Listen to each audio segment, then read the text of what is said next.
20వ అధ్యాయము 13వ వచనం చదువుకుందాం. నిర్గమకాండం 20:13. నరహత్య చేయకూడదు. ప్రార్థించుకుందాం. దయానిధి, ప్రేమ స్వరూపుడా, మహోన్నతుడానికి వందనాలు. ఈ దినము నీ వాక్యములో నుండి తండ్రి మా అందరితో మాట్లాడుచు ఉన్నావు. దేవుని వాక్యము ద్వారా నీ మనసు ఎరిగిన వారమై, నీకు మా ఎడల ఉన్న చిత్తము ఎరిగిన వారమై, నీ సంకల్పం ఎరిగిన వారమై, దేవా నీ చిత్తానుసారముగా నడిచి నిన్ను సంతోషపరచు వారముగా దీవించుము. దేవా, నీ ఎదుట నీ మార్గములను నీ ఆజ్ఞలను మేము ఉల్లంఘించిన ప్రభా, ప్రతి ఒక్క ఆజ్ఞ దగ్గర మా అపరాధములు ఒప్పుకొని దిద్దుకొని మా నడతలు సరిచేసుకొని దేవా నీ మనస్సును తృప్తిపరచువారముగా దీవించుము. ఈ దినము ఏ సంగతులు నీ వాక్యము ద్వారా మాకు బోధించిన ఉన్నావో ప్రతి సంగతి మా హృదయములో ముద్రించుము. నీ పరిశుద్ధ ఆత్మ సహాయం మాకు అనుగ్రహించుము. నీ పాదాల చెంత దేవా నీ నోటి నుండి వచ్చు మాటలన్నిటినీ మా హృదయంలో మూటకట్టుకోగల ధన్యత దయచేయమని, దేవా వాక్యాహారము చేత బలాభివృద్ధి నొందగల ధన్యత దయచేయమని వాక్కైన యేసు నామమును వేడుకొనుచున్నాం తండ్రి. దేవుని సన్నిధిలో ఉన్న ప్రియ విశ్వాసులారా, క్రీస్తు యేసు యొక్క దివ్య దీవెన మనందరి జీవితాల్లో ప్రభు అనుగ్రహించును గాక. దేవుని సన్నిధిలో ఉన్న ప్రియ విశ్వాసులారా, అనేక ఆజ్ఞల గురించి మనం చెప్పుకుంటున్నాం. గత వారము తల్లిదండ్రులను ఏ విధంగా గౌరవించాలో 5వ ఆజ్ఞను మనము ధ్యానం చేశాం. మనం ఇప్పుడు 6వ ఆజ్ఞలోకి వస్తున్నాం. ఇది చాలా ప్రాముఖ్యమైన ఆజ్ఞ. నరహత్య చేయకూడదు. దేవుని బిడ్డలను గమనించండి. నరహత్య, ప్రాణమును హరించుట, ఇది చాలా తీవ్రమైన ఆజ్ఞ. జాగ్రత్తగా గమనించండి. హింసతో కూడిన కాలంలో మనం బ్రతుకుతున్నాం. మన చుట్టూ కూడా హింసలు, హత్యలు సర్వసాధారణంగా మనం వింటున్నాం. ఒకప్పుడు అరుదుగా వినేవాళ్ళము, ఇప్పుడు మన చెవికి మన మనసుకి అలవాటైపోయింది హత్య అనేది. మనం పేపర్ తిప్పితే అన్నీ ఆ వార్తలే, మన చుట్టూ ఆ వార్తలే. మనము ఇలాంటి ఒక వాతావరణంలో పెరుగుతున్నాము, మన బిడ్డల్ని పెంచుతున్నాం. ఒక సర్వే ప్రకారము సగటు పిల్లవాడు తన స్కూల్ విద్య సంపూర్తి చేసుకొని కాలేజీకి వెళ్ళేటప్పటికట టీవీల్లో కానీ సినిమాల్లో కానీ దాదాపు 8,000 హత్యలు చూస్తాడట. టీవీల్లో కానీ సీరియల్స్లో కానీ ఫోన్లో కానీ సగటున 8,000 హత్యలు చూస్తాడట. 1,00,000 హింసాత్మక సంఘటనలు చూస్తాడట. గమనించండి, మనము అలాంటి వాతావరణంలో పెరుగుతున్నాం. హింసాత్మకమైన వాతావరణంలో పెరుగుతున్నాం. చాలా హింసలు, మనం ఏ కార్యక్రమం చూసినా హింసతో కూడినవే. సినిమాలు కావచ్చు, అన్నిటిలో కూడా హింసలు, చంపడం, అది లేకపోతే చూడలేని స్థితికి మానవుడు దిగజారిపోయాడు. అంతగా ప్రేరేపింపబడుతున్నాడు. చిన్న బిడ్డలకు కూడా ఆటలు ఆడుతున్నారు ఫోన్లో, అవన్నీ కూడా పేల్చడాలే.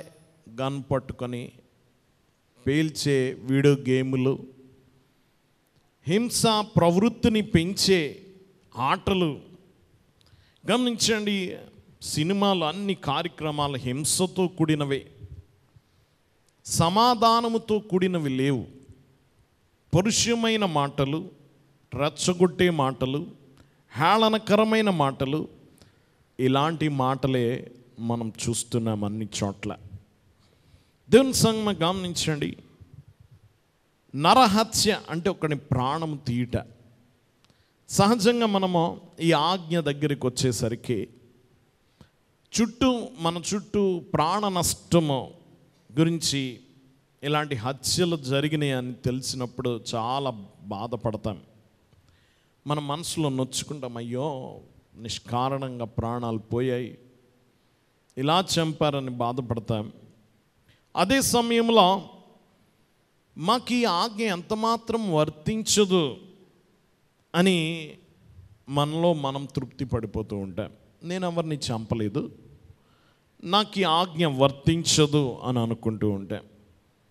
దేవుని బిడ్డలను గమనించండి, ఈ ఆజ్ఞను మనం జాగ్రత్తగా పరిశీలిద్దాం. ఈరోజు ఒక హత్య, నరహత్య అంటే దేవుడు ప్రతి వ్యక్తిని కూడా తగిన ఉద్దేశముతో కలగజేశాడు. ప్రతి వ్యక్తి పుట్టుకకు దేవునికి ఒక సంకల్పం ఉంది. దేవుని పని ఏదో చేయడానికి ఆ బిడ్డను భూమి మీదకి పంపాడు. కాబట్టి ఆ జీవితం చాలా విలువైందని జ్ఞాపకం ఉంచుకో. ఒక మనిషి భూమి మీద ఉన్నాడంటే వ్యర్థంగా లేడు. ఆఖరికి ఒక భిక్షం ఎత్తుకునేవాడి వెనక కూడా దేవుని సంకల్పం ఉంది. ఒక చిన్న పని చేసుకునేవాడి వెనక కూడా దేవుని సంకల్పం ఉంది. ఆ జీవి దేవుని పని మీద భూమి మీద బ్రతుకుతున్నాడు. కాబట్టి ఆ జీవితాన్ని నువ్వు గౌరవించాలి, ఆ జీవితాన్ని నువ్వు రక్షించాలి. ఆ జీవిని, ఆ వ్యక్తిని, అతనికి ఉన్న జీవాన్ని నువ్వు గౌరవించాలి, రెండు రక్షించాలి కూడా. ఎందుకు? ఆ వ్యక్తి దేవుని పని మీద ఉన్నాడు. ఏ పని మీద? దేవుని సంకల్పం మీద భూమి మీదకి వచ్చాడు గనక ఆ ప్రాణాన్ని నువ్వు గౌరవించాలి, రక్షించాలి కూడా. ఈ ఆజ్ఞను ఒక్కసారి పరిశీలిద్దాం. ఒక్కసారి ప్రతి వారు కూడా ఆజ్ఞను చూస్తే, కొన్ని పరిశీలనలు మనం చూస్తే ఇది చాలా చిన్న ఆజ్ఞ, చిన్న మాట కదా. ఎంత మాట? నరహత్య చేయకూడదు. ఒకే ఒక్క గమనించండి, పదం అంతటిలో ఈ ఆజ్ఞ ఇందులో ఇమిడిపోయింది.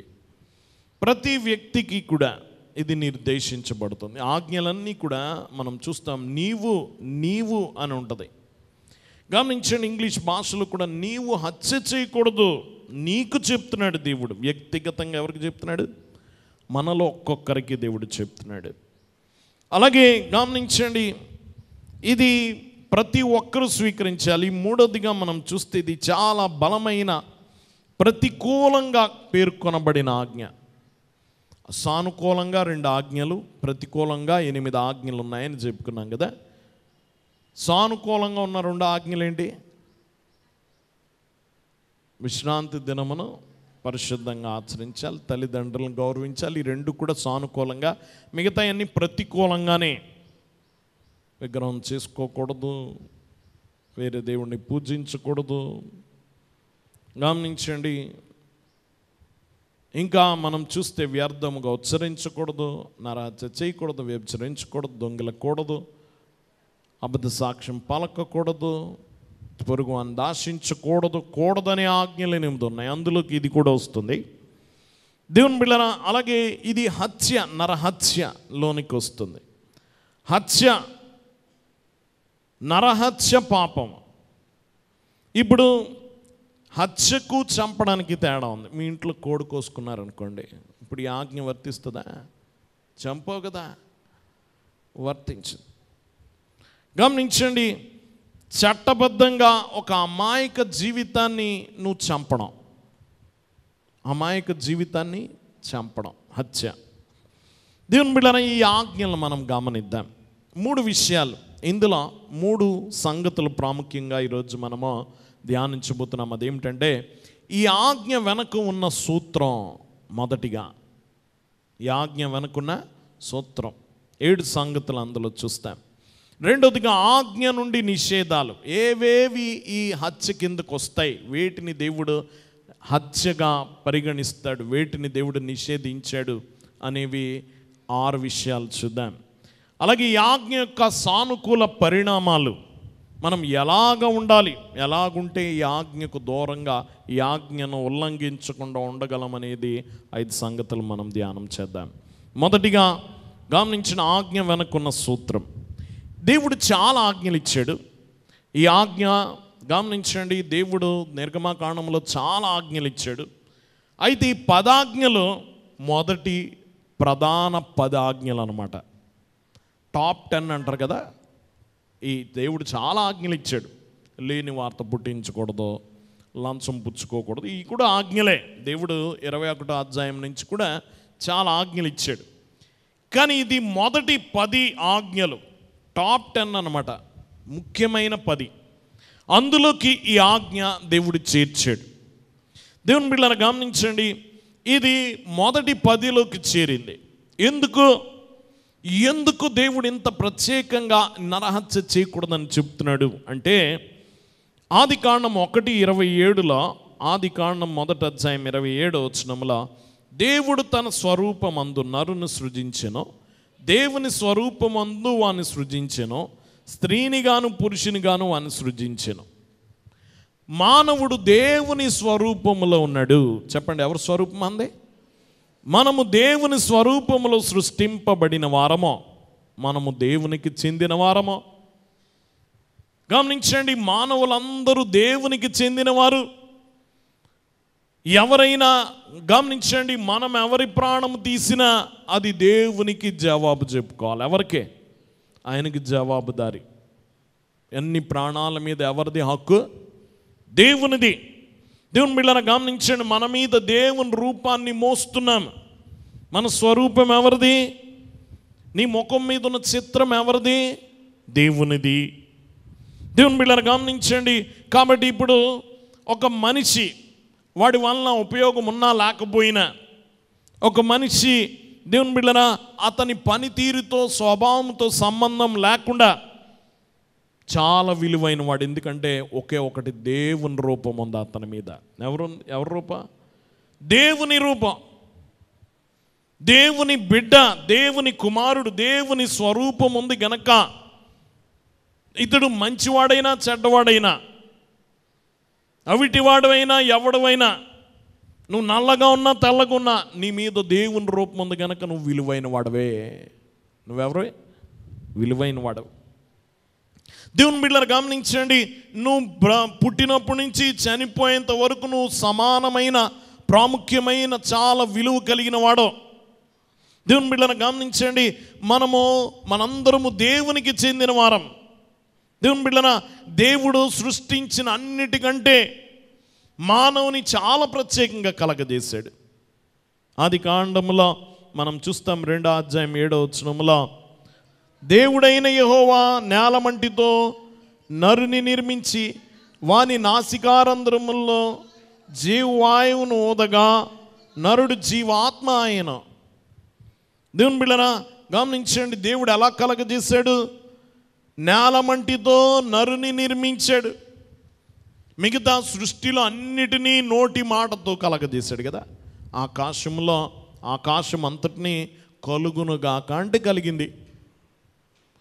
అంత గొప్ప సూర్యుడిని, నక్షత్రాల్ని, చంద్రుడిని కలుగునుగాక అంటే కలిగింది. కానీ మనిషిని అలా కలగజేయలే. నేల మంటిలో నుంచి నరుని నిర్మించి రూపము తయారు చేసి జీవాత్మను ఊదితే అప్పుడు నరుడయ్యాడు. ఎంత శ్రద్ధగా తయారు చేశాడు! ఈ ఆకాశము కంటే విలువగా కలగజేయబడ్డావు. సూర్య చంద్ర నక్షత్రముల కంటే చాలా భిన్నముగా కలగజేయబడ్డావు. నేల మంటిలో నుంచి నరుడిని కలగజేశాడు. స్త్రీని కూడా అలాగే కలగజేశాడు. 22వ వచనములో, 21వ వచనములో 2:21, అప్పుడు దేవుడైన యెహోవా ఆదామునకు గాఢ నిద్ర కలగజేసి అతడు నిద్రించినప్పుడు అతని ప్రకటెముకలలో ఒక దానిని తీసి ఆ చోటును మాంసముతో పూడ్చివేసెను. తర్వాత దేవుడైన యెహోవా తను ఆదాము నుండి తీసిన ప్రకటెముకను స్త్రీనిగా నిర్మించి ఆమెను ఆదామునొద్దకు తీసుకుని వచ్చాను. గమనించిన స్త్రీని కూడా చాలా ప్రత్యేకంగా కలగజేశాడు. పురుషుడు చాలా విలువైన వాడు కాబట్టి ఇంత శ్రద్ధగా కలగజేశాడు. స్త్రీని కలుగునుగాక అని కలగజేయలే, స్త్రీని కూడా చాలా శ్రద్ధగా కలగజేశాడు. ఒక రకంగా మనం చూస్తే వాక్యం వింటున్న వారులారా, పురుషుని కలగజేయడానికి ఒక వచనంలోనే చెప్పాడు, కానీ స్త్రీని కలగజేయడానికి మాత్రం 2 వచనాలు వాడాడు. ఎన్ని వచనాలు? డబల్ అనమాట. ఎక్కువ శ్రమ ఎవరిని కలగజేయడానికి? స్త్రీని కలగజేయడానికి. ఇంకా శ్రద్ధగా కలగజేశాడు. కాబట్టి గమనించండి, ఇరువురు కూడా చాలా విలువైన వారు దేవుని దృష్టికి. దేవుని బిడ్డలు గమనించండి, వాక్యం వింటున్న వాళ్ళరా, దేవుని దృష్టికి మనం చాలా విలువైన వారము. ఈ సృష్టిని కలగజేసినట్టుగా మనల్ని కలగజేయలేదు దేవుడు, చాలా ప్రత్యేకంగా కలగజేశాడు. మనం దేవుని స్వరూపంలో ఉన్నాం. ఎవరి స్వరూపమా? దేవుని స్వరూపం. దేవుని బిడ్డలను గమనించండి, ఈ ఆజ్ఞ నరహత్య చేయకూడదని ఇక్కడే కాదు, ముందే దేవుడు చెప్పాడు. ఆదికాండం 9వ అధ్యాయం 6వ వచనంలో, నరుని రక్తమును చిందించు వాని రక్తము నరుని వలననే చిందింపబడును. యాలయనగా దేవుడు తన స్వరూపమందు నరుని చేసేను. కాబట్టి గమనించండి, నువ్వు రక్తం చిందించకూడదు, మనిషిని చంపకూడదని ఎప్పుడు చెప్పాడు? జలప్రళయములో నుండి బయటికి రాగానే దేవుడు చెప్పాడు. ఏమని? నువ్వు నరుని చంపకూడదు. ఏం చేయకూడదమ్మా? నరుని చంపకూడదు. దేవుని బిడ్డలారా, అప్పుడే దేవుడు చెప్పాడు. దేవుని వాక్యం వింటున్న వాళ్ళరా, ఈరోజు మన దృష్టి మార్చుకోవాలి, మనుషుల్ని చూసే దృష్టి. దేవుని బిడ్డలారా, మనిషిని మనము గమనించండి, విలువ కడతాం మనమా? ఎవరు కడతారా? నువ్వు విలువ నిర్ధారిస్తాం మనం చాలాసార్లు. ఇటు పెద్ద విలువైనవాడు కాదు, డబ్బు లేదు కదా అంటారు. ఇటు పెద్ద విలువైన వాడు కాదు, అందం లేదు కదా. ఇతడు ఈమె పెద్ద విలువ లేనిది, వయసు అయిపోయింది కదా. గమనించండి, ఇతడు పెద్ద విలువైన వాడు కాదు, కులం తక్కువ కదా. గమనించండి, ఇతడు పెద్ద విలువైన వాడు కాదు, నాకు పెద్ద ఉపయోగపడ్డ కదా. విలువ నువ్వు కడతావా? విలువ నువ్వు కట్టకు. అతడికి అప్పటికే విలువ ఉంది. నరునికి ఏముంది? అపారమైన విలువ ఉంది. ఎందుకు? దేవుని స్వరూపం అతనికి ఉంది.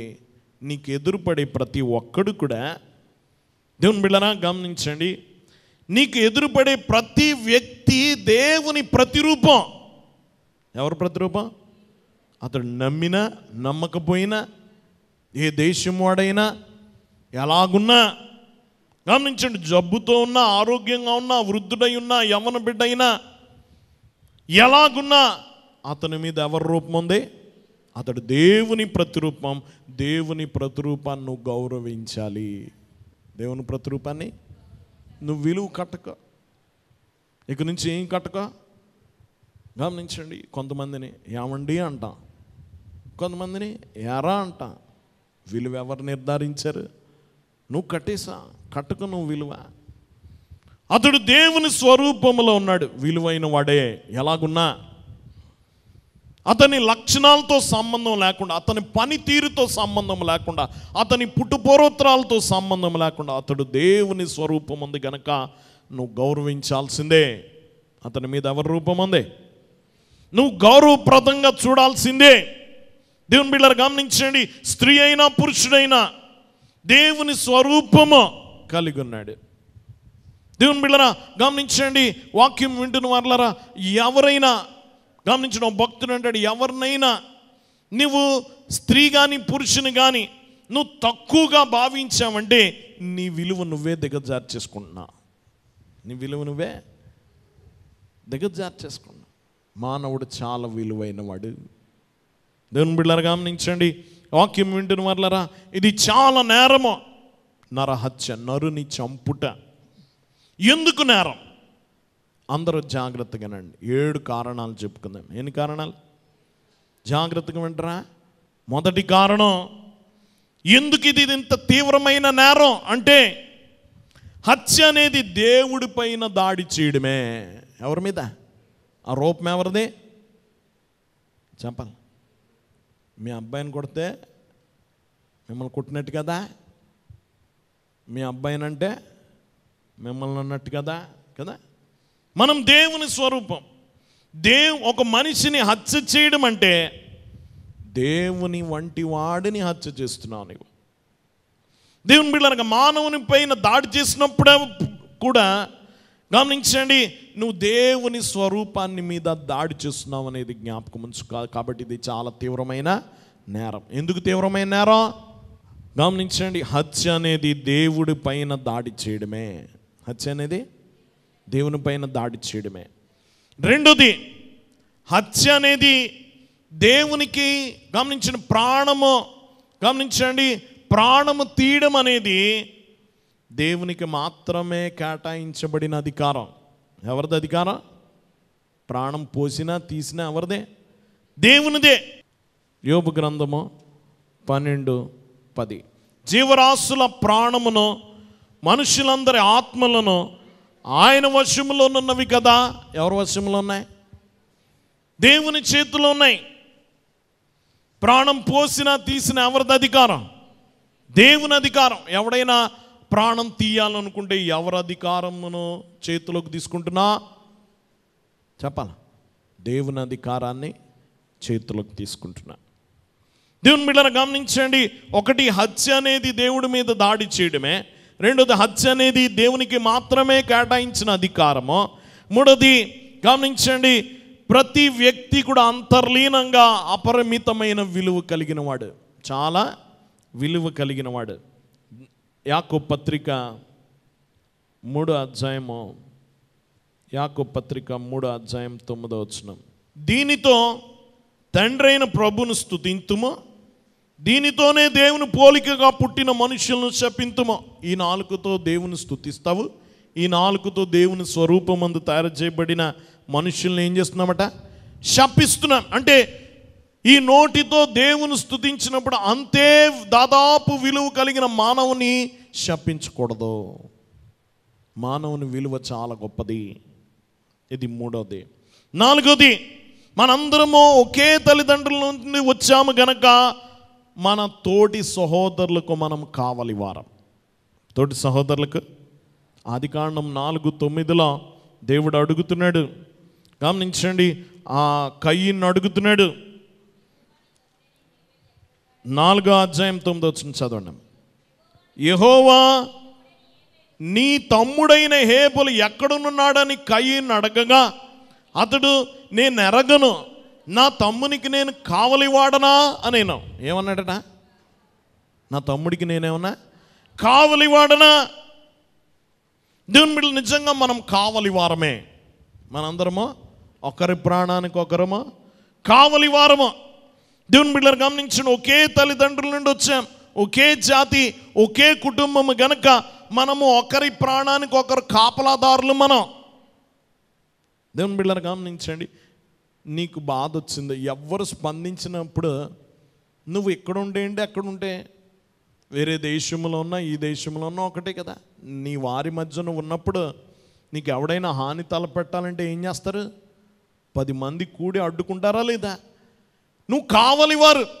ఇతరులకు ఏదైనా ఆపద వచ్చిందనుకో నువ్వు అడ్డుపడతావు, నువ్వు కావలివాడువా కదా. అలా కావలివారమే మనము. కాబట్టి గమనించండి, కావలివాడు చంపకూడదు కదా. కావలివాడు ఏం చేయకూడదు? కిరాతకంగా చంపకూడదు కదా. కాబట్టి ఇది చాలా పాపము. ఒకటి, దేవుని మీద దాడి చేయడమే. రెండోది, దేవుని హక్కుని నీ చేతిలోకి తీసుకోవడమే. అలాగే దేవుని అపరిమితమైన విలువ కలిగిన మానవుని చంపడం, అది చాలా భయంకరమైన పాపము. గమనించండి, ఇంకా మనందరము సహోదరులము గనక ఒకరి ప్రాణం ఒకరు కాపాడాలి, కానీ ఒకరి ప్రాణం ఒకరు తీయకూడదు. దేవుని బిడ్డలు ఇంకా గమనించండి, సంఖ్యాకాండం 35 అధ్యాయం 33 వచనం, మీరుండు దేశమును అపవిత్రపరచకూడదు, నరహత్య దేశమును అపవిత్రపరచును కదా. నరహత్య దేశమును ఏం చేస్తుందట? అపవిత్రపరుస్తుంది. చెప్పండి, ఏం చేస్తుంది? నరహత్య దేశమును అపవిత్రపరుస్తుంది. దేవుని బిడ్డలారా గమనించండి, కయీను రక్తం చిందించాడు హేబెలుది. దేవుని బిడ్డలారా, ఆ రక్తము నేలలో నుండి కేకలు వేసింది దేవునికి. ఎప్పుడైతే మనిషి రక్తం చిందిందో ఆ నేల ఏమవుతుంది? అపవిత్రమైపోతుంది. ఏమవుతుంది? ఆ దేశమే అపవిత్రమైపోతుంది, భూమిని అపవిత్రం చేస్తుంది. ఆరోదిగా మనం చూస్తే ఈ 1 యోహాను పత్రిక 3:12 3:12 మనము కయీను వంటి వారమై ఉండరాదు. వాడు దుష్టుని సంబంధి అయి తన సహోదరుని చంపెను. వాడు అతని ఎందుకు చంపెనో గమనించండి. మనం కయీను వంటి వారమై ఉండకూడదట. ఎందుకట? వాడు దుష్టుని సంబంధి అయి తన సహోదరుని చంపెను. ఎవరి సంబంధి? దుష్టుడు అంటే ఎవరు? సాతాను. సాతాను సంబంధి అయి తన సహోదరుని చంపాడట. దేవుని బిడ్డలారా గమనించండి, తన సహోదరుని చంపాడు కాబట్టి అతడు ఎవరి సంబంధి? దుష్టుడి. ఈరోజు హత్య చేసిన వాళ్ళందరూ ఎవరి సంబంధులు? దుష్టుని సంబంధులే. దేవుని బిడ్డలారా, దుష్టుని సంబంధులు, సాతాను సంబంధులు. సాతాను హంతకుడు. యోహాను సువార్తలో చెప్తాడు. యోహాను 8:44 మీరు మీ తండ్రి యొక్క అపవాది సంబంధులు, మీ తండ్రి దురాశలు నెరవేర్చగోరుచున్నారు. ఆది నుండి వాడు నరహంతకుడయ్యుండి, మొదటి నుంచి అతడు ఏమై ఉన్నాడంట? నరహంతకుడయ్యుండి. హంతకుడు అతడు. ఇప్పుడు హంతకులందరూ ఏ గ్రూప్లోకి చెందిన వాళ్ళు? సాతాను సంబంధులే, అపవాది సంబంధులు. కాబట్టి నీ హత్య, నరహత్య చేయవాడు ఎవరితో పాటు పరిగణింపబడతాడు? ఎవరితో గుర్తింపబడతాడంటే సాతానుతో గుర్తింపబడతాడు. ఎవరితో గుర్తించబడతాడు? సాతానుతో. 7దిగా గమనించండి, ఇది రద్దవ్వని పాపం. ఏమవుదా? ఎంత మాత్రం హత్యను గమనించండి, దాన్ని రద్దు చేయలేం. చూడండి, ఎవడైనా దొంగతనం చేశాడు అనుకోండి, మీ డబ్బులు ఎత్తుకుపోయాడు, నేరమే. కానీ రికవర్ చేయొచ్చు కదా ఆ డబ్బులన్నీ. ఆ దొంగను పట్టుకుంటే ఆ డబ్బులన్నీ వెనక్కి తెచ్చి నీకు ఇస్తే సరైందా లేదా? కానీ ప్రాణం తీసినోడు మళ్ళీ ప్రాణం తేగలవా? సరిదిద్దుకోలేని నేరం ఇది. ఇది రద్దు చేయబడని నేరము. దేవుని బిడ్డలారా గమనించండి. కాబట్టి ఇది ఇన్ని రకాలుగా, 7 రకాలుగా ఇది ఎలా ఉందంటే చాలా భయంకరమైన పాపముగా ఉంది. దేవుని బిడ్డలారా, 7 రకాలుగా దేవుడి పైన దాడి చేయడం, దేవుని హక్కును చేతిలోకి తీసుకోవడం, దేవుని బిడ్డలారా దేవుని విలువైన ఆస్తిని నాశనం చేయడం, దేవుని బిడ్డలారా ఇంకా సహోదరులు కావలి కాయవలసిన వారు కాటేయడం లేకపోతే చంపేయడం. దేవుని బిడ్డలారా అలాగే ఈ హత్య భూమిని అపవిత్రం చేస్తుంది. హత్య నేరుగా నిన్ను సాతానుతో సమానంగా, సాతాను వాడుగా నిన్ను గుర్తిస్తుంది. 7దిగా ఇది రద్దు చేయలేని పాపం. మళ్ళీ తిరిగి రాదు. ప్రాణం పోయిందంటే వెనక్కి రాదు. కాబట్టి ఇది మొదటిది. దీని యొక్క సూత్రాలు ఇన్ని రకాలుగా ఇది ఘోరమైన పాపం. ఇంకా ఈ ఆజ్ఞ యొక్క నిషేధాలు ఎందుకు ఏమేమి వస్తాయి? నరహత్య కిందకే ఏమేమి వస్తాయి? ఒకటి హత్య. ఏంటిది? హత్య, చంపడం. దేవుని బిడ్డలారా గమనించండి, మనం చూస్తే ఆదామవ్వలు పాపములో పడిన తర్వాత, ఆదామవ్వలు గమనించండి పాపములో పడిన తర్వాత మరుసటి అధ్యాయములోనే 3వ అధ్యాయంలో పాపములో పడ్డారు. 4వ అధ్యాయంలో హత్య జరిగిపోయింది. తన కుమారుల్లో ఒక కుమారుడు చిన్న కుమారుని చంపేశాడు. దేవుని బిడ్డలారా గమనించండి, 3వ అధ్యాయంలో పాపములో పడ్డారు, 4వ అధ్యాయంలో హత్య జరిగింది. దేవుని సంగమ గమనించండి, ఇది చాలా భయంకరమైంది. ఇది దేవుని బిడ్డలారా గమనించండి, ఈ పాపం ఎంత భయంకరమైందో మనం చూడొచ్చు. ఈ పాపానికి కారణం, ఈ హత్యకు కారణం ఏంటంటే ఆ అన్నగారి కోపం. ఏంటి? కోపం. దేవుని సంగమ గమనించండి, దేవుడు ముందుగానే చెప్పాడు. 4వ అధ్యాయం ఆదికాండం 6వ వచనంలో యెహోవా కయీనుతో, నీకు కోపమేలా? ముఖము చిన్నబుచ్చుకున్నావేమి? నీవు సత్క్రియ చేసిన ఎడల తల ఎత్తుకొనవా? సత్క్రియ చేయని ఎడల వాకిట పాపం పొంచిండును, నీ ఎడల దానికి వాంఛ కలుగును, నీవు దాన్ని ఏలుదు అనేను. కయ్యంతో అంటున్నాడు, నీకు కోపమేలా? నీకు దేవుడు అంటున్నాడు, కోపం ఎందుకు నీకు? ఎందుకు కోపం వస్తేనే ఎందుకు దేవుడు స్పందిస్తున్నాడు అంటే, ముందే వార్నింగ్ ఇస్తున్నాడు, ముందే హెచ్చరిక ఇస్తున్నాడు కయ్యనుకు. జాగ్రత్త కయ్యను, కోపాన్ని ఉంచుకోకు. ఈ కోపము నువ్వు ఇలాగే ఉంచుకుంటే పాపములో దింపుతుంది.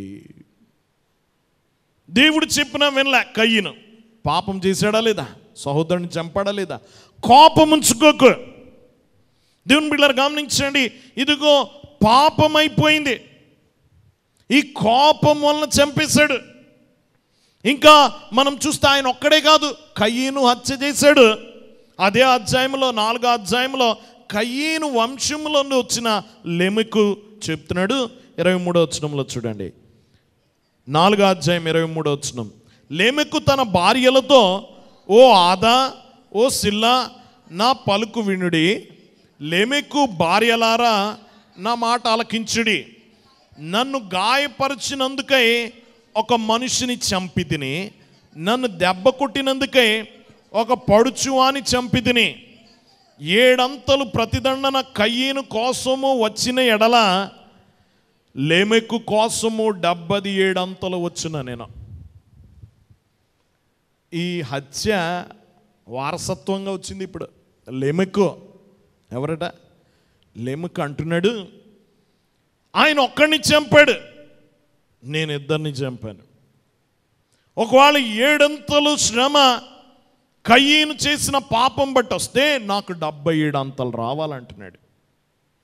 దేవుని బిడ్డలారా గమనించండి. కాబట్టి ఇది పాపము కొనసాగింది. హత్య పాపము ఎందులోకి వస్తుంది? నరహత్య చేయుట పాపము. దేవుని బిడ్డలారా గమనించండి, ప్రతిదండన వస్తుంది. నువ్వు హత్య చేస్తే ఏమొస్తుంది? దేవుని తీర్పు నీ మీదకి వస్తుంది. ఎవరు తీర్పు వస్తుందమ్మా? రెండోది, ఈ నరహత్య కిందకి ఇంకోటి ఏది వస్తుందంటే మారణ హోమము. చెప్పండి, మారణ హోమం. మారణ హోమం అంటే విస్తారంగా చంపడం అన్నమాట. వేల మందిని చంపడం మారణ హోమం. ఏంటది? చాలా మారణ హోమాలు చూస్తాం. 2వ ప్రపంచ యుద్ధ కాలంలో గమనించండి, యూదుల మీద కోపముతో 6 లక్షల మంది యూదుల్ని చంపాడట హిట్లర్. ఎన్ని లక్షల మంది? 6 లక్షల మంది. ఆయన యుద్ధం చేస్తున్నాడు, 2వ ప్రపంచ యుద్ధం. ఓడిపోతున్నాడట. ఇంకా ఓడిపోతాడని తెలుసు. చివరి 6 వారాల్లో ఇంకా గమనించండి, అప్పటికి 2 లక్షల మందిని చంపాడట. చివరి 6 వారాల్లో 4 లక్షల మందిని చంపాడట కోపముతో. ఏంటో 4 లక్షల మందిని.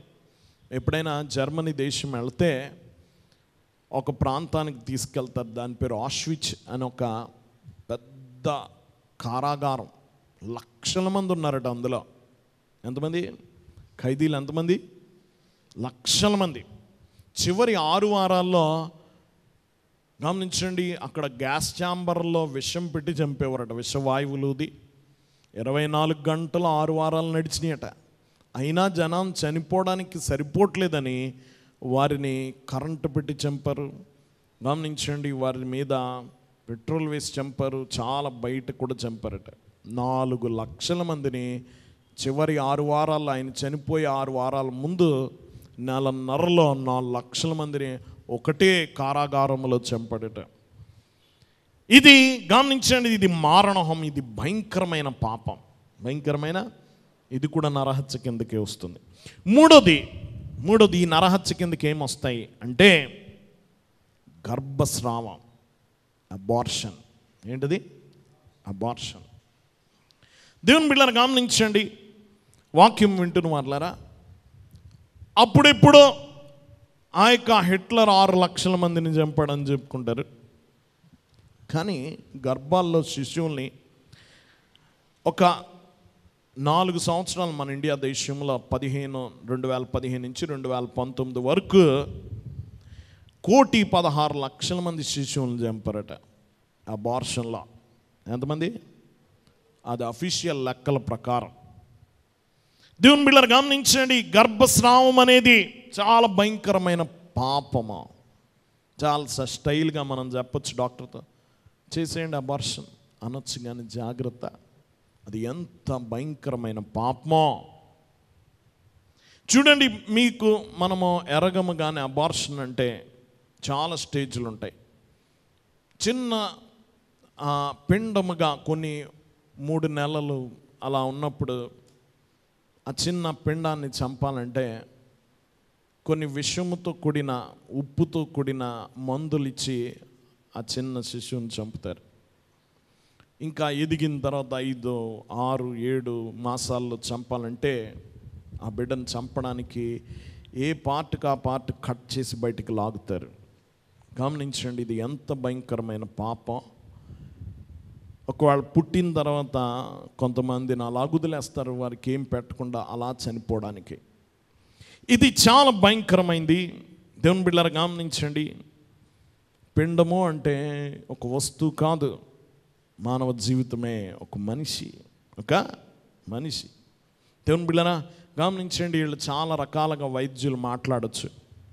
లోపల ఉన్న ఆ పిండాన్ని ఫ్యాటస్ అనో లేకపోతే ఇంకేవో పేర్లతో పిలవచ్చు. కానీ ఒక వ్యక్తి గర్భంలో ఎవరున్నారు? ఒక వ్యక్తి ఉన్నాడు. ఇర్మియా గ్రంథంలో ఒక మాట చెప్తాడు. ఇర్మియా గ్రంథము 1వ అధ్యాయం 5వ వచనంలో, యెహోవా వాక్కు నాకు ప్రత్యక్షం ఇలాగ సెలవిచ్చెను, గర్భములో నేను నిన్ను రూపింపక మునుపే నిన్నెరిగి తిని, నువ్వు గర్భము నుండి బయలుపడక మునుపే నేను నిన్ను ప్రతిష్ఠించి తిని, జనములకు ప్రవక్తగా నిన్ను నియమించి తిని. ఎవరితో చెప్తున్నాడు ఈ మాట? చెప్పాలి, ఎవరితో చెప్తున్నాడు? ఇర్మియాతో. చెప్పండి, ఎవరితో? ఇర్మియాతో చెప్తున్నాడు. ఇదిగో ఇక్కడ కొన్ని ఈ వచనాన్ని మనం ధ్యానం చేస్తే ఇక్కడ ఒక మాట అంటున్నాడు. గమనించండి, గర్భములో నిన్ను రూపింపక మునుపే నిన్ను ఎరిగితను. ఎప్పుడు ఎరిగిన ఉన్నాడట? గర్భములోకి రాకముందే. అంటే నీకు చరిత్ర ఎప్పటి నుంచి ఉంది తెలుసా? మన చరిత్ర పుట్టినప్పటి నుంచి చనిపోయేంత వరకు చరిత్ర చెప్తాం కదా. కానీ చరిత్ర అక్కడ, దానికి ముందు కూడా చరిత్ర ఉంది. నువ్వు గర్భములోనికి వచ్చినప్పుడు కంటే ముందు, అనాది నుండి నీ గర్భంలోనికి వచ్చే వరకు కూడా నువ్వు ఉన్నావు, నీ ఆత్మ ఉంది. మనమైతే పుట్టినప్పటి నుంచి చచ్చేంత వరకే కొల తీసుకుంటాం. కానీ నువ్వు గర్భంలోనికి రాకముందు, అనాది నుండి గమనించిన గర్భంలోకి వచ్చే వరకు కూడా నీ జీవితం ఉంది, మునిపే అంటున్నాడు. ఇంకో మాట గమనించిన, ఇంకో మాట మనం చూస్తాం, నేను నిన్ను రూపింపక మునిపే అంటున్నాడు. నేను 2 సార్లు వాడుతున్నాడు ఈ పదం. ఈ మాటలు మాట్లాడుతున్నాడంటే గమనించండి, ఆయన మాట్లాడటమే కాదు, గర్భంలో పని చేస్తున్నాడు. ఎవరు రూపొందిస్తున్నాడు? దానికి అదే ఏం పెరగట్లే. ఎవరు రూపొందిస్తున్నారు? దేవుడు. గర్భంలో దేవుని పనుంది, ఆయన పని చేస్తున్నాడు నీ గర్భంలో. దేవుని బిడ్డలారా గమనించండి, 1 నువ్వు ముందు నుంచి ఉన్నావు, 2 నీలో దేవుడు పనిచేస్తున్నాడు. ఇంకో మాట అంటున్నాడు, మీరు అంటున్నాడు, నేను నిన్ను రూపింపక మునిపే నిన్నెరిగి తిని, నీవు గర్భములో నుండి బయలుపడక మునిపే నేను నిన్ను ప్రతిష్ఠించి తిని, జనములకు నిన్ను నియమించింది. 5 సార్లు చెప్పాడు నిన్నని. ఎన్నిసార్లు? నిన్ను అంటున్నాడు. నిన్నంటే నిన్ను అని ఒక మనిషిని అంటామా, వస్తువునంటామా? చెప్పాలి, వస్తువునంటావా? ఒక కుర్చీని నిన్నంటావా? మనిషినే. కాబట్టి గర్భంలో ఉన్న పిండమైన అది మనిషే. ఎవరు? మనిషే. దేవుని బిడ్డలారా, గర్భంలో ఉన్న పిండము కూడా మనుషుడే. ఎవరు? మనిషే. వస్తువులను చూడక, డాక్టర్లలో చూడరు. డాక్టర్లలో చూస్తానంటే వస్తువుల ఫ్యాటస్ అనో లేకపోతే ఇంకేవో పేర్లు పెడుతూ ఉంటారు వాటికి. కానీ గమనించండి, కానీ దేవుడు అన్నాడు నిన్ను అంటున్నాడు. అంటే మనిషినే దేవుడు చూస్తున్నాడు. గర్భంలో ఉన్న పిండం మనుషుడే. జన్మింపక ముందే నిన్ను ఎరిగిన వాడైనా. మనల్ని మనం వచ్చిన తర్వాత మనకు తెలుసు. మనల్ని పుట్టినప్పుడు తల్లిదండ్రులకి తెలుసు, పుట్టినప్పటి నుంచి తల్లి తండ్రికి తెలుసు. కానీ గర్భంలో ఉన్నప్పుడే నీవు ఎవరు తెలుసు? నువ్వు దేవుడు నిన్ను ఎరిగినవాడు. దేవుని చేత అరగబడిన వాడు. గర్భములో గమనించండి, గర్భములోకి రాకముందు నుంచి నీ చరిత్ర అంతా ఎవరికి తెలుసు? దేవునికి తెలుసు. ఇంకా గమనించండి, ఒక మాట చెప్తున్నాడు కింద, నీవు గర్భములో నుండి బయలు పడక మునిపే నిన్ను ప్రతిష్ఠించి తిని. ఏం చేశాడట? నువ్వు ఇంకా బయటికి రాలా, నువ్వు గర్భంలో ఉండగానే నేను ప్రతిష్ఠించానంటే వేరు చేశాను అంటున్నాడు. ఏం చేశాడు? మనం కూడా ఒక పని నిమిత్తం ఆయన్ని ప్రవక్తగా దేవుడు వేరు చేశాడు, ప్రతిష్ఠించాడు. మనల్ని ఇంకో పని కొరకు ప్రతిష్ఠించాడు. నువ్వు ఒక బహుమానం, నువ్వు ఒక బహుమానం. దేవుని బిడ్డలారా, ఇంకా గమనించండి, ఈ పుట్టుక వలన ప్రయోజనం ఉంది. ఇక్కడ అంటున్నాడు, జనములకు ప్రవక్తగా నేను నియమించితిని. ఎలా నియమించాడట? జనములకు ప్రవక్తవు నువ్వు. దేవుని బిడ్డలారా, నీ జీవితానికి కూడా ప్రయోజనం ఉంది. ఊరికి నేను పుట్టలే, నువ్వు గాలికి పుట్టి గాలికి ఎగిరిపోయినట్టు కాదు. ఈ భూమి మీద వచ్చే ప్రతి మనిషికి గొప్ప సంకల్పం ఉంది, ప్రయోజనం ఉంది నీ వలన. దేవుని బిడ్డలారా, కాబట్టి గర్భములో ఉన్న పిండం మనుషుడే.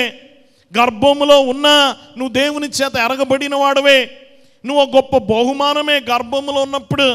గమనించండి, ఇంకా నీ వలన గొప్ప ప్రయోజనం ఉంది, నీ వలన గొప్ప ప్రయోజనం ఉంది. కాబట్టి జాగ్రత్త, గర్భంలో ఉన్న శిశువుని ఏం చేయొద్దు? చంపొద్దు. దేవుని బిడ్డలారా, గమనించండి, చాలామంది ఊరికినే దేవుని బిడ్డలారా గమనించిన అక్కర్లేదు, తీసివేయమంటారు. నాకు ఇప్పుడు బిడ్డలొద్దు, నాకు ఇప్పుడు వద్దు. జాగ్రత్తగా ఒక భక్తుడు ఇలా అంటాడు, ఏమనంటే, గర్భంలో ఉన్న శిశువులు పోరాడే శక్తి లేదు గనక పోరాడట్లేదు. అదే మనమైతే పోరాడతాం కదా, మన ప్రాణాలు ఎవడైనా తీస్తుంటే ఏం చేస్తాం? పోరాడతాం కదా. అవి నిస్సహాయంగా ఉన్నాయి గనక, వాటికి పోరాడే శక్తి లేదు గనక ఇప్పటికి ఇంకా అబార్షన్లు కొనసాగుతున్నాయి. దేవుని బిడ్డలారా, హాస్పిటల్ బెడ్లలో, టవల్స్లో వాటి ప్రాణాలు, వాటి అరుపులు మూసేస్తున్నారు, వాటి ప్రాణాలు తీసేస్తున్నారు. శిశువులు నిస్సహాయంగా ఉన్నారు. వారి పక్షంగా మనం ఉండద్దా? నువ్వెప్పుడు కూడా అబార్షన్కు విరోధంగా నిలబడాలి. దేనికి విరోధంగా? అబార్షన్ ప్రోత్సహించక. దేవుని బిడ్డలారా, గమనించండి, హత్య చేయడమే, దేవుని ప్రణాళికను కాలరాయడమే, నువ్వు దేవునికి విరోధంగా పాపము చేయడమే. దేవుని బిడ్డలారా, కాబట్టి ఇది కూడా నరహత్యే. ఏది? అబార్షన్. జాగ్రత్త, దేవుడిచ్చే గొప్ప బహుమానం. దేవుని బిడ్డలారా, దేవుడిచ్చినప్పుడు తీసుకో. మధ్య ఇంకా ప్లాన్ చేసుకోలేదండి అంటారు. ఏం చేయాలా? ఎవరు ప్లాన్ చేస్తే? చాలామంది బిడ్డలు లేక ప్లాన్ చేసుకోవాలి అని లేట్ చేసి ఈరోజు తలకిందులుగా తపస్సు చేసిన ఏం లేదు. చాలామందికి బిడ్డలు లేరు కదా. గమనించండి, జాగ్రత్త, దాన్ని అలుసుగా చూడక. దేవుని బిడ్డలారా, ఆ బిడ్డలు లేక ఏడుస్తున్న తల్లిదండ్రులు ఉన్నారు. దేవుడిచ్చినప్పుడు తీసుకోకుండా ఆ మందులు ఈ మందులు వాడి కాల దన్నుకొని త్రుంచి ఆ బిడ్డల్ని చంపి బిడ్డలు లేకుండా ఒంటిగా బ్రతుకుతున్నారు. జాగ్రత్త, దేవుడిచ్చినప్పుడు తీసుకో. దేవుని త్రుంచకెప్పుడు కూడా. అది ఎంత భయంకరమైన పాపం. అది కూడా నరహత్యలోకి వస్తుంది. 1 హత్య, 2 మారణ హోమము, 3 గర్భస్రావము, 4 ఆత్మహత్య. అది కూడా హత్యే. కుటుంబాలు, దేవుని బిడ్డలారా, చాలామందిని మనం చూస్తాం, ఎవరింట్లో ఆత్మహత్య చేసుకున్నారో వారికి తెలుస్తుంది ఆ బాధ. అదెంత వేదనో కదా. వారెంత వేదనో. వారు ఒకవైపు వారి సొంత వారు ప్రాణం తీసుకున్నారనో వేదన, చుట్టూ పొడిచే జనాలు కదా. అది జరిగిన తర్వాత కాకుల్లా పొడుస్తారు. ఇక చాలాసార్లు ఎవరైనా చనిపోయిన దగ్గర వెళుతూ ఉంటాం. దేవుని బిడ్డలారా, వారు ఏ మందు తాగో అనారోగ్యంతో ఇంకో విధంగానూ చనిపోతే గమనించి పలకరించడానికి వెళ్ళి పీక్కు తింటారు చాలామంది కదా. చక్కగా ఓ మాట అనేసి వచ్చేస్తారు. ఆ తర్వాత ఇంటికి వస్తామో చక్కగా మన వాళ్ళతో మాట్లాడుకుంటాం, అది మర్చిపోతాం. కానీ జీవితకాలం అంతా బాధపడేది ఎవరు? వాళ్ళే. నష్టపోయేది ఎవరు? వాళ్ళే. నువ్వు ఆదరించలేదు సరికదా, నువ్వేమనొచ్చా? లేనిపోని మాటలని, ఇలా అంట అలా అంటాను, లేని గుసగుసలాడి వాళ్ళ హృదయాన్ని బాధపరచి ఒక రకంగా చచ్చిపోయినప్పుడు మేము చూస్తాం. ఎవరైనా చనిపోయినప్పుడు వాళ్ళు చనిపోయారని ఏడవాలో, చుట్టుపక్కల ఏమనుకుంటారని భయపడాలో, దీంట్లోనే వారు సాగుతూ ఉంటారు. దేవుని బిడ్డరా, నువ్వు ఒకటి జ్ఞాపకం ఉంచుకో, నువ్వు అక్కడ ఏదోటి అనేసి ఇంటికి రాగానే మర్చిపోతావు. మళ్ళీ వాళ్ళ గురించి పొరపాటును కూడా జ్ఞాపకం రాదు. కానీ వాళ్ళ జీవితకాలం అంతా ప్రతి రాత్రి ప్రతి పగలు ఆధారం లేకుండా వాళ్ళ కొరకు ఏడుస్తూ నష్టపోయి బాధపడేది వాళ్ళే కదా. గమనించిన వాళ్ళ బాధకి నువ్వు ఆదరణ తోడవ్వాలి, కానీ వాళ్ళ బాధకి నువ్వు ఇంకా ఎక్కువ బాధ పెట్టకూడదు. నువ్వు కుదిరితే ఆదరణకరమైన మాటలు మాట్లాడరా, లేకపోతే నోరు మూసుకొని వెళ్ళిపో. దేవుని వాక్యం వింటున్న వాళ్ళ చాలాసార్లు చూస్తూ ఉంటారు. ఆత్మహత్య చాలా భయంకరమైన పాపం, నువ్వెన్నడూ చేసుకో. ఇది ఒక పెద్ద పాపం ఈరోజు, భయంకరమైన పాపం ఈరోజు. దేవుని సంగమా జాగ్రత్త గమనించండి. ఈరోజు సాతాను ప్రాణాలు తీయడానికి చాలామంది ప్రేరేపిస్తుంది. ఈరోజు ప్రపంచవ్యాప్తంగా దానితో బాధపడేవారు లక్షల మంది. దేవుని బిడ్డలారా, ఒక్క 2021 సంవత్సరంలో ఒక సర్వే ప్రకారం మన భారతదేశంలో గమనించండి 165,000 మంది ఆత్మహత్య చేసుకున్నారట. అఫీషియల్ లెక్కల ప్రకారం లక్షల మంది ప్రాణాలు తీసుకుంటున్నారు ఒత్తిడి భరించలేక. కానీ ఎన్నడూ ఆలోచన రానొక్క ఆలోచన ఎలాంటిది తెలుసు? ఒక్కసారి వస్తే పోదు. నువ్వెంతకాలం ముందుకెళ్ళినా, ఈరోజు వాయిదేశం నేను చేయకూడదు తప్పని రేపు వెళ్ళినా మళ్ళీ వెంటాడుతుంది. మళ్ళీ సమస్య రాగానే మళ్ళీ వచ్చి నిలబడుతుంది. ప్రాణం తీసుకో, సాతాను శోధిస్తాడు, నీ పక్కన నిలబడి చచ్చిపో చచ్చిపో అంటూ ఉంటాడు. జాగ్రత్త. నరహంతకుడు సాతాను. సాతాను ఎవరు? నరహంతకుడు. గమనించండి, మనము సాతాను యొక్క శోధనలో పడక. దేవుని బిడ్డరా, ఎలాగైనా నశింప చేయాలని చూస్తూ ఉంటాడు. ప్రాణం తీసుకోక. నువ్వు ఎంత బాధతో ఉన్నా, ఎంత వేదనతో ఉన్నా, నువ్వు కుదిరితే ఆ బాధకు నివారణ కనుగో, వైద్యం చేయించుకో, లేకపోతే సమస్య నుండి బయటపడు. అంతేగాని ప్రాణం మాత్రం తీసుకోక. ఎందుకో తెలుసా?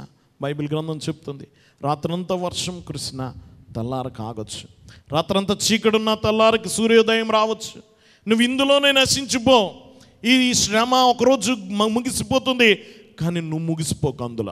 అందులో ఏం చేయొద్దు, ఆలోచన కూడా రానివ్వకు. బ్రతకాలంతే. దేవుడిచ్చిన జీవితం జీవించాలి. నువ్వు జీవించినప్పుడే నువ్వు ఆ జీవితాన్ని నగ్గినట్టు, లేకపోతే ఓడిపోయినట్టే. ఆత్మహత్య చేసుకోక.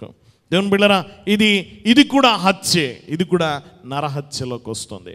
నీ ప్రాణం నువ్వు తీసుకోవడం, అది నీకేమాత్రం హక్కు లేదు. అది పూర్తి హక్కు ఎవరిదే? దేవునిది. దేవుని బిడ్డరా గమనించండి. ఇది 4వది. 5వది ఈ హత్య కిందకి ఏమొస్తాయి అంటే కారుణ్య మరణాలు అంటారు. మెర్సీ కిల్లింగ్స్ అంటే కొన్ని దేశాల్లో ఉంది, మన దేశంలో లేదు. కానీ ఒకడు దీర్ఘకాలంగా బాధపడుతూ మంచం పట్టి నయం కాని రోగంతో బాధపడుతుంటే ప్రభుత్వం, కోర్టు వారికి పర్మిషన్ పెట్టుకుంటే ఇస్తారు. డాక్టర్ల సహాయముతో ఆత్మహత్య చేసుకోవడం అన్నమాట. మందులో ఏదో విషం ఎక్కించి గమనించండి ప్రాణం తీసుకోవడం. ఇది కూడా ఆత్మహత్య ఒక రకంగా. వైద్యుల సహాయముతో చచ్చిపోవడం, కారుణ్య మరణం, ఇది కూడా పాపమే. ఇది కూడా పాపమే. సౌలు గాయపడ్డాడు, చనిపోబోతున్నాడు. తన పక్కనున్న వాడిని అడుగుతున్నాడు, నా మీద ఆ ఆయుధాలు మోసేవాడిని అడుగుతున్నాడు, నన్ను చంపమంటున్నాడు. ఆయన అంటున్నాడు, నేను చంపను.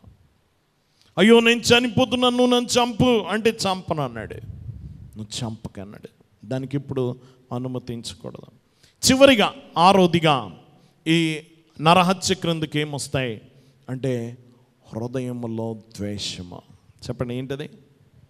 హృదయములో ద్వేషం. లూకా సువార్త, మత్తయి సువార్త 5:21. మత్తయి సువార్త, నరహత్య చేయవద్దు, నరహత్య చేయవాడు విమర్శకు లోనగునని పూర్వీకులతో చెప్పబడిన మాట మీరు విన్నారు కదా.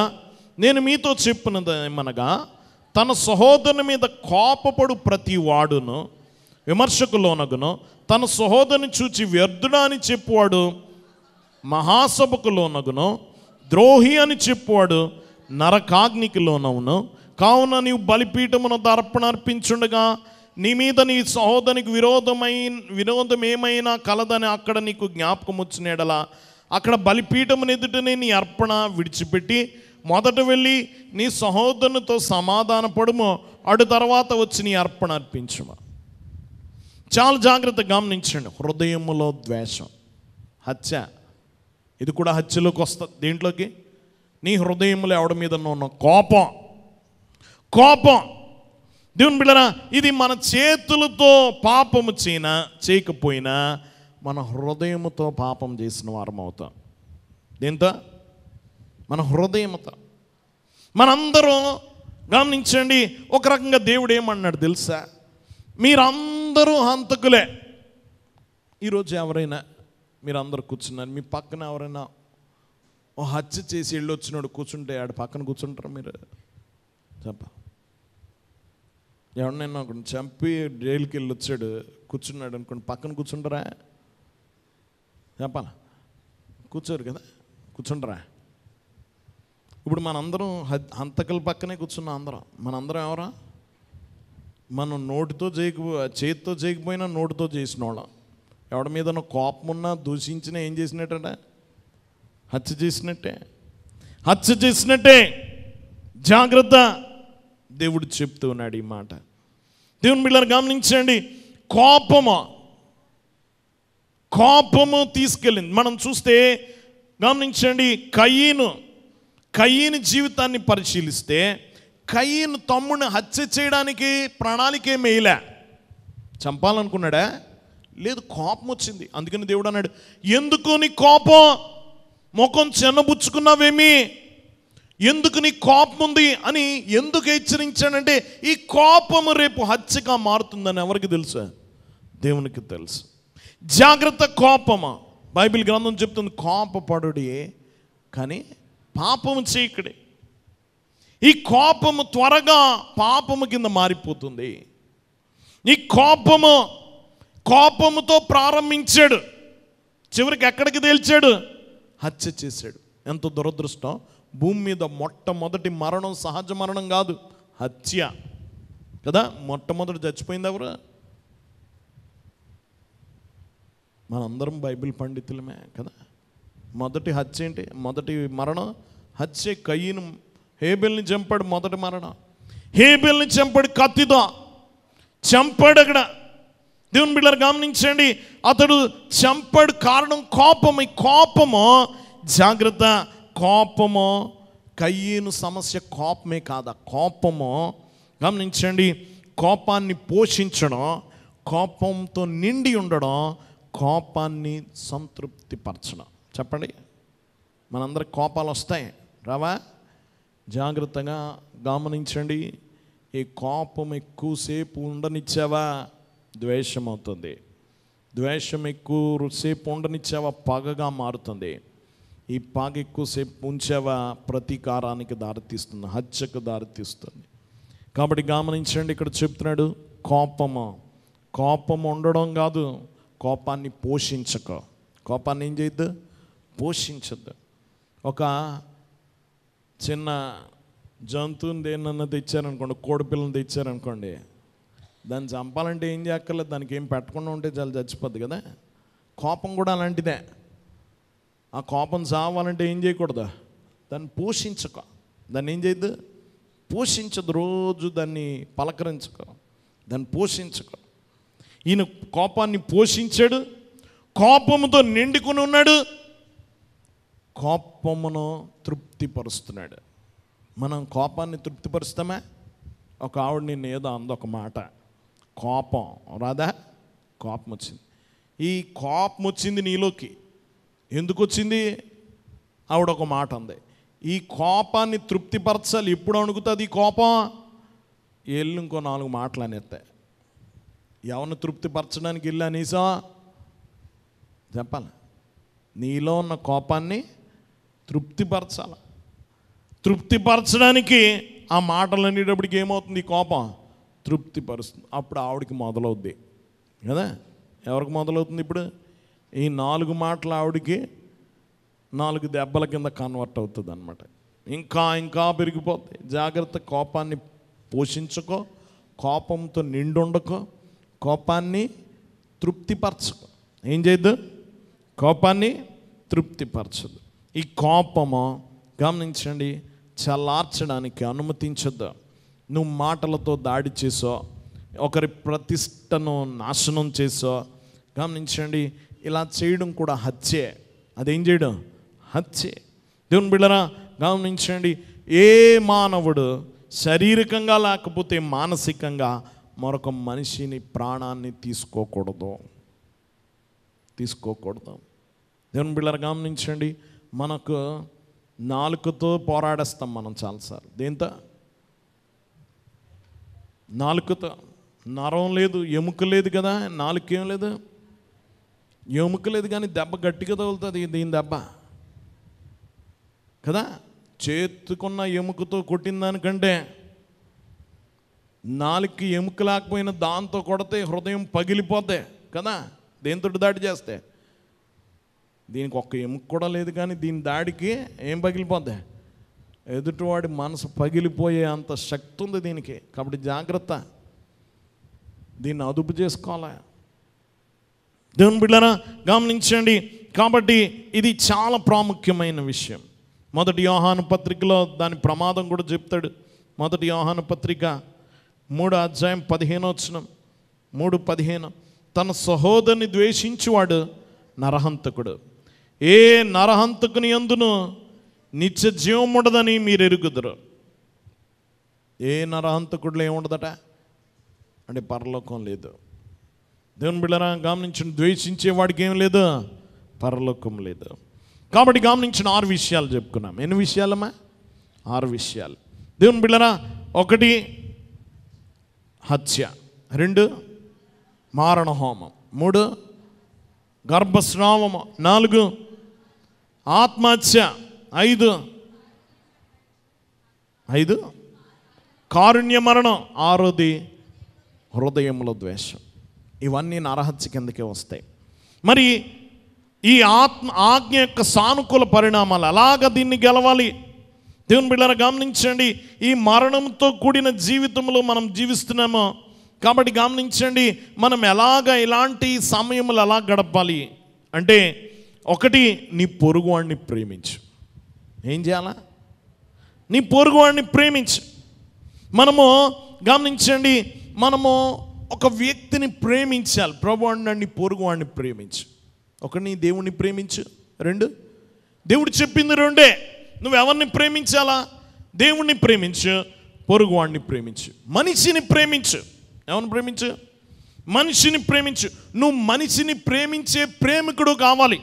మానవ జీవితాన్ని ప్రేమించు. ఈ దినాల్లో జంతు ప్రేమికులు ఉన్నారు, ప్రకృతి ప్రేమికులు ఉన్నారు, చెట్లను ప్రేమించే వాళ్ళు ఉన్నారు కదా. మనిషిని ప్రేమించేవాడే లేడు. దేవుడు నిన్ను సృష్టిని ప్రేమించమనో లేకపోతే జంతువులను ప్రేమించమని దేవుడు ఏం చెప్పలే. మనిషిని ప్రేమించు. ఎవరిని ప్రేమించు? దేవుడిచ్చిన ఆజ్ఞ. నువ్వు వాటిని ప్రేమించినా ప్రేమించకపోయినా ఎవరిని ప్రేమించు? మనిషిని ప్రేమించు. చాలామంది చక్కగా కుక్కలను ప్రేమిస్తారు, కానీ ఇంట్లో ఉన్న భర్తలను ప్రేమించరు, భార్యలను ప్రేమించరు, అత్తమామలను ప్రేమించరు. కుక్కకు పెడతారు కానీ ఎవరికి పెట్టరు? జంతు ప్రేమికులు అది పెద్ద గొప్పగా చెప్పుకుంటారు. మనిషిని ప్రేమించినప్పుడు ఎందుకు దేవుడు ఏం చెప్పాడు? ఈ కుక్కల్ని నీటిని ప్రేమించమనలా, మనిషిని ప్రేమించమన్నాడు. మానవుడు మానవ ప్రేమికుడు అవ్వాలి, మనిషిని ప్రేమించాలి. ఎవరైనా సరే మనిషిని ప్రేమించు. ఏమని ప్రేమిస్తా? దేవుని బిడ్డలారా గమనించండి, ప్రేమించు మనిషిని. నీ పొరుగువాన్ని ప్రేమించమని దేవుడు ఆజ్ఞ జారీ చేశాడు. నువ్వు ప్రేమించాల్సిందే. మరి ఆవుల్ని ప్రేమించే వాళ్ళు ఉన్నారు మన దేశంలో కదా. మనిషి చచ్చిపోయినా ఆవుల్ని కాపాడతారు పాపం కదా. గమనించండి, వాక్యం వింటున్న వాళ్ళరా, జంతువుల్ని ప్రేమించే వాళ్ళు ఉన్నారు. వీటిని కాదు, మనిషిని ప్రేమించు. ముందు నీ తోటి మనిషిని ప్రేమించు. 2 దేవుని బిడ్డలారా, 2వదిగా ఈ నువ్వు జాతీయ అహంకారమో పక్షపాతాన్ని విడిచిపెట్టాలి. మనం దేవునిలో ఉండి కూడా మనకి ఇంకా కొన్ని అంట్లు పోవు, కులాలు పోవు. దేవుని బిడ్డలారా గమనించండి, ఇది విడిచిపెట్టాలి. ఇది పాపం. ఇదేంటిది? ఆ పక్షపాతము, ఆ కుల వివక్ష అనేది పాపము. మనం దేవుని బిడ్డలం, ఒక తల్లిదండ్రుల నుంచి వచ్చాం. ఒకరు ఎక్కువ ఒకరు తక్కువ కాదు, అందరూ సమానమే. ఒకరు వేరుగా పుట్టారు, ఒకరిలా పుట్టారని ఏం లేదు. దేవుని బిడ్డలారా గమనించండి, ఓ దేవుని నిజ దేవునిలోకి వచ్చాం. ఈ మన దేవుడు అందరినీ సమానంగా చూసిన వాడే.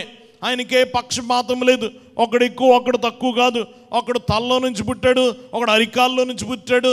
ఒకడు నెత్తి మీదకి ఎక్కాలి, ఒకడు అరికాల కింద తొక్కాలని మన దేవుడు ఏం చెప్పలే. మన దేవుడు అందరినీ సమానంగా చూస్తున్నాడు. ఆయన అందరినీ ప్రేమిస్తున్నాడు. కాబట్టి నువ్వు కూడా దేవుని బిడ్డగా ఏం చేయాలి?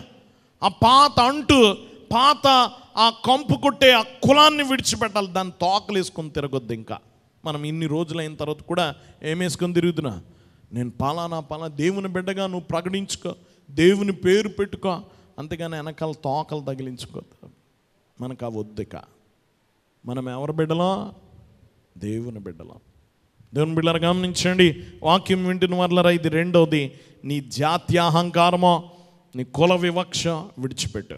మూడోదిగా దేవుని బిడ్డరా గమనించండి, నువ్వు జీవితం కొరకు ప్రాణము కొరకు నిలబడు.